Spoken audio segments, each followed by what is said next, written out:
Hello there folks, I'm the Lon Chaney Reviewer, and welcome to Silent Film Saturday, episode number 19.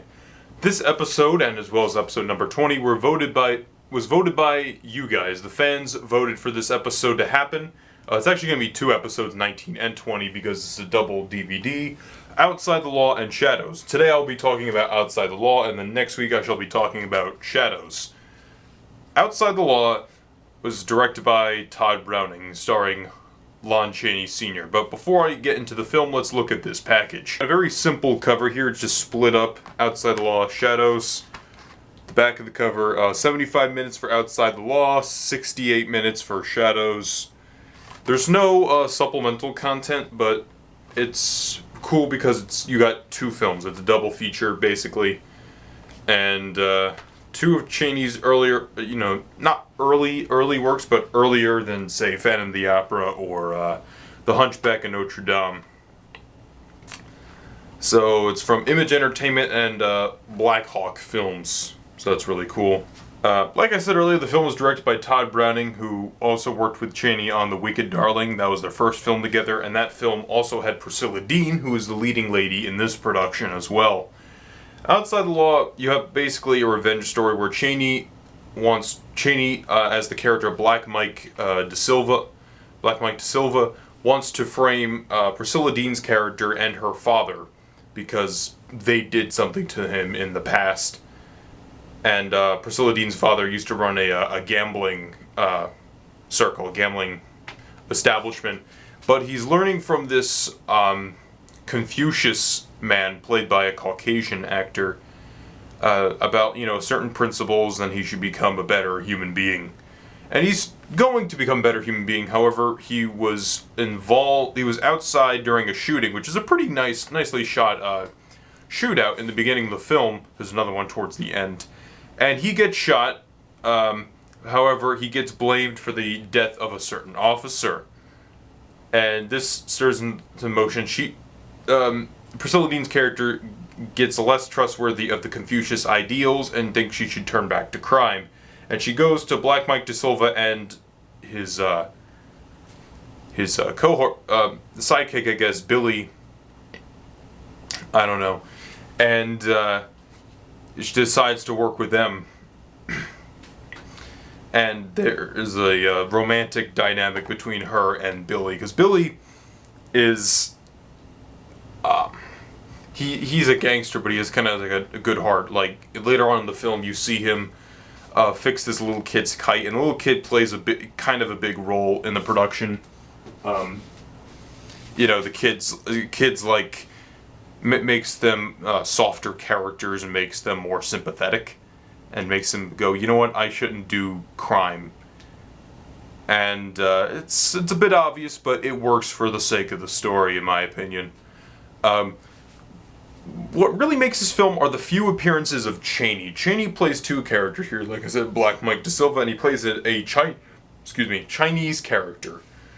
And when I first watched this film, I really almost didn't know that was Chaney. The makeup was very convincing, and his performance works, but it could be seen as stereotypical because, the way he portrays the character. However, at the time, it's 1920. You're not gonna. There are very few people, doing, oh my God, this is the most advanced portrayal of an Asian character played by a Caucasian actor, and it happens all the time. Happened all the time back then, where you have actors who are white but would play like a blackface, especially like in Birth of a Nation, or in this case, you have two Caucasian actors playing Asian characters. And interestingly enough, Chaney's portrayal of or something, I forgot the character's name, but his portrayal is better than the other Caucasian actor that's in the film. And the other actor, it just looks like he has a beard and he has the clothes, and that's it. It's not a very convincing portrayal from the other actor. And Chaney, also as Black Mike De Silva, is pretty good. I'm not going to say it's like his best performance or anything, but he works very well as a gangster, as a character that's totally unsympathetic, in my opinion. Even though he is the most interesting character in the film, he's really good, in my opinion. His expressions are perfect. And there's a certain scene where basically one of the gangsters puts a tip on the table and he picks it up, and you're like, you have a real dirtbag there. when he picks up the tip.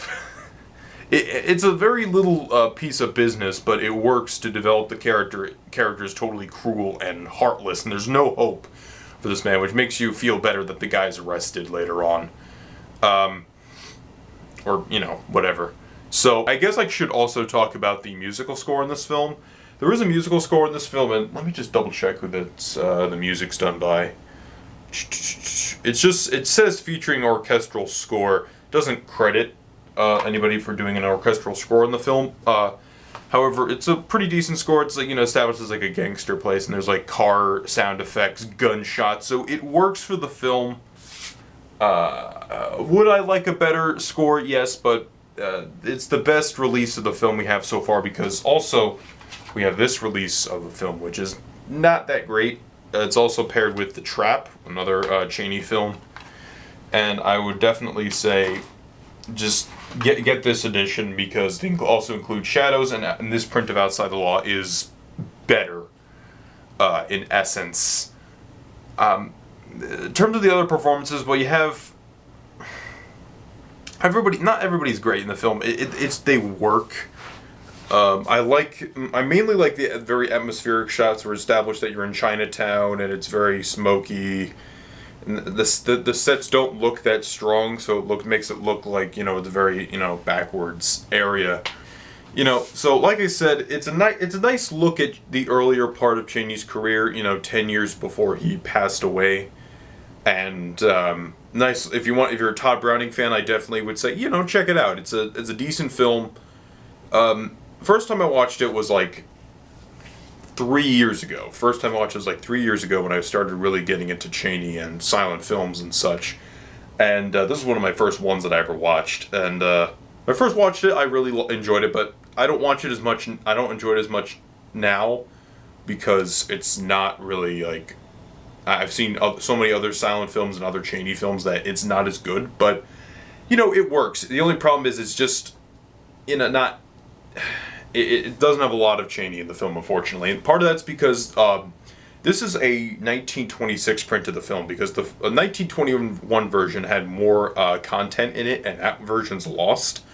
This 1926 version, due to the popularity of Chaney and Browning, was re-released, but it's a shortened version. Character motivations are slightly altered, and things happen.